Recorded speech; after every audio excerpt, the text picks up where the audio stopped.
Hi Bedroll Guide families, I just want to talk you through how to do a bedroll, which your girls will need for Teletubby Camp.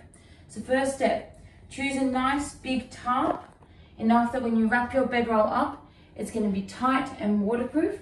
I just got this one from Kmart. You can get more from Bunnings or from any other hardware store. Second step, you're going to need a mat or a self-inflating air mattress, a foam mat like this, or a self-inflating air mattress like this. These can be bought at any local camping store. I got this one from Kmart, so check out Kmart as well. So what you're going to do is you're going to take your self-inflating air mat, make sure that everything is closed up, and you are going to lie your self-inflating air mat on your tarp like this, making sure that there's room at the ends to tuck in.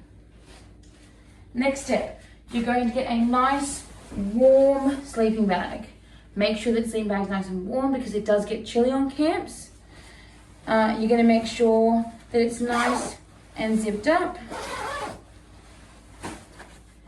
And then you're going to lie that down on your bedroll as well like this. Doesn't need to be too neat and tidy. Put on down. Something that you might want to put in your bedroll if it is quite cold, something called a jelly bag. You can also use a flannelette sheet that's been folded in half and sewn halfway up. This is my jelly bag. You can also crochet it if you want to. And normally this would go inside your sleeping bag and stay there. So, next step is, if it is extra cold, you get your camp blanket. You lay your camp blanket over your sleeping bag like this, making sure it's nice and tucked in. And then in regards to pillows, you might want to get a inflatable pillow like this. I got this one from Bunnings. Once again, you can find them at any camping store. I think that Kmart has some. Or the other option is bring a pillowcase and you can stuff some clothes in there. You can stuff your camp blanket in there. It just saves on space. So I'm going to pack my pillowcase for this one, and I'm going to stuff some clothes in it for this camp. Then you lay it down like this, making sure it's nice and in the middle. Now we're going to fold our bedroll, and we're going to roll it. I forgot to mention that you also need some rope. I got this rope from Bunnings. I really like this rope because it's actually reflective, so you can actually see it if a torch shines on it. Really good for camp if you're trying to find your bedroll in the dark.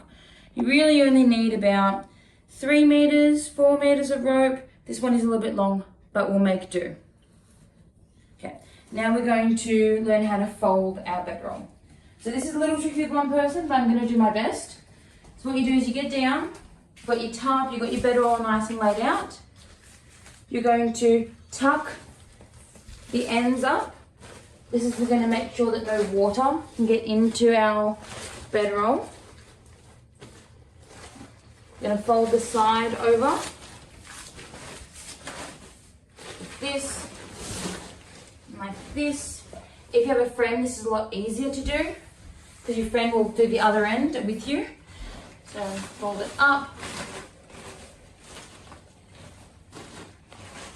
one side in, making sure that you can't see any bedroll when you fold it. So you can't see any of your bedding, which means it's going to stay really nice and dry. When it's wet, rainy, or you put it in a mud puddle accidentally, it happens. And then what you're going to do, you go to one end. I don't really think it matters which end, although at the end of camp, I will often roll from my head to my foot because that's what's going to get the air out of your air mattress or any leftover air. Put the rope down the end that you're rolling to.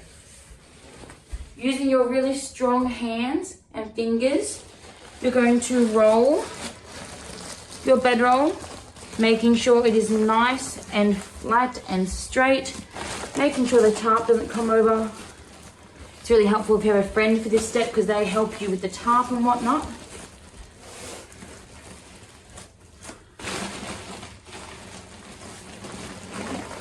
Once we've reached this stage, I'm actually going to sit on it like a horse. I'm going to take my rope I'm going to turn it into like a suite. So I'm going to do a clove hitch, 2 loops. You can look up how to do a clove hitch online. Super easy knot. Put them together over your bedroll like this, still sitting on it, putting weight on it. It should be that when you tighten it and let go, it actually stays like that. I like to finish mine off with a reef knot. Just like that. You can now hop off of it. You can now do the other side, so same thing. Do your loops. Put it on that end. Line it up. I'm going to try get it somewhat in the middle, so they're nice and even.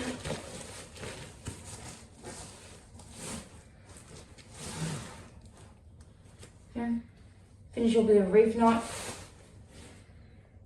As I said, this rope is probably a bit long, but I always like to have more rope than what I think I need, because a bedroll is never as tight at the end of camp as what it is at the beginning.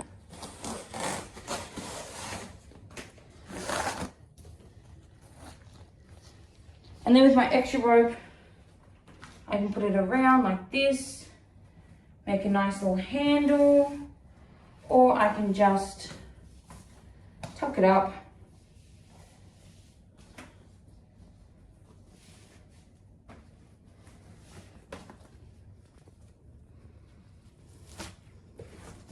Like that. And with that,